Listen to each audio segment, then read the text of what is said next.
Well, we can talk now on the line to Umari Nauman. I understand that they are a passenger on that plane.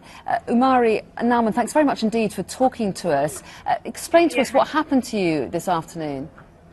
Basically, we were just getting ready to land at Manchester Airport, and just about 10-15 minutes before, we were just told that the weather's not good enough to land in Manchester. That's why it's been diverted to Stansted. Obviously, people have their phones on and ringing their relatives and stuff, and back in Manchester, everyone's saying the weather's fine. So it was a bit frightening because we could see the helicopters. I think there was the RAF helicopters going around the plane as well. And as soon as we landed, there was loads of police vans and stuff around us, so it was quite frightening. And then the captain announced that, because they did not want to worry us beforehand, he didn't tell us that there was a terrorist threat, and that's why the plane will now be searched and stuff. So this is why we were landing at Stansted, which was quite frightening at that point because we didn't know what was going on. But then when the police came onto the aircraft, they went straight to these men and took them off the plane.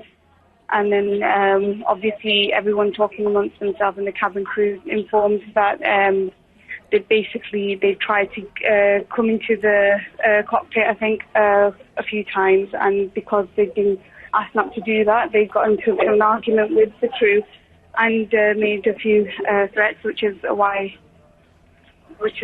led to all this happening.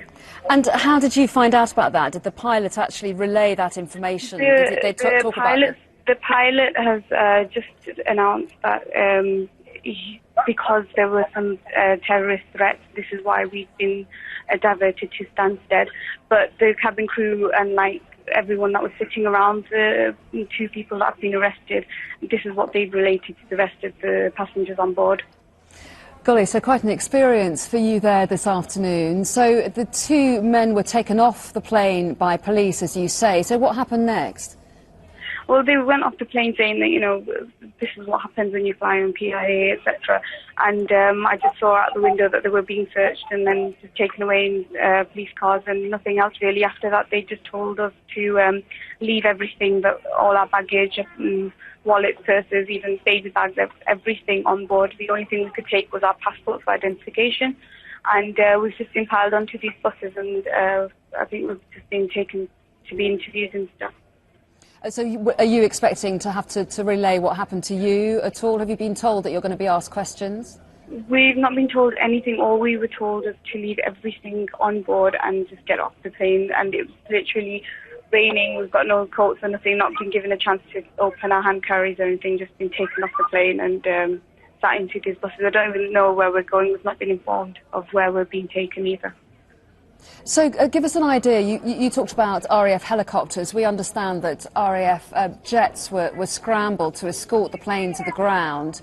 As you say, quite worrying looking out of the window, I imagine, and seeing that. How long were you aware of that escort going on? To be honest, I personally only saw them in the last 15-20 minutes, before landing and stuff. And I was just wondering why they're here. Maybe it's just something around this airport, because I've not actually ever seen that before. I still didn't make any connection because it was raining a bit, so I thought maybe it's foggy or something down in Manchester. But when I spoke to my family and they said the weather's perfectly fine and there's things on the news, that's when we were all alarmed, really. Yes, it must have been worrying for you. We just saw a shot. We're looking at pictures from the ground, from the air rather, of the plane, and we could see forensics officers there on the ground. Give us an idea of how people, Umari, generally reacted on the plane. How have people responded?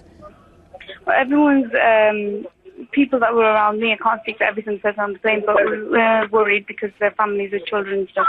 So obviously worried for the safety of our children. Glad to get off the plane because we don't know what level threat was posed to the crew. And but we're also worried now because we've not been allowed to take anything with us. And there's babies and no food or anything been given to us. It's cold, no jackets, nothing, so we're just as it is, come off the plane. Yes, there's still a lot of questions for you. I mean, I can tell you, if it's helpful at all, that Stansted Airport is saying that they expect passengers to go to a reception centre where the police may want to talk to some people about what they've seen. They are also saying that at some point police and the airline will arrange for your onward transportation to Manchester. I don't know if that tells you anything that you didn't know already. So where are you now, Umari? Well, I'm currently standing in one of the buses. We've just been driven off the runway, and I don't know what building this is. It's gate 97, and I think we're waiting to be taken off the buses and taken somewhere. Okay, well, I'm gonna let you go, but Umari Nauman, we really appreciate you talking through what's happened to you this afternoon, and I hope that you get to make your onward journey soon and you can get back safely. Thanks very much indeed for talking to us. Thanks a lot.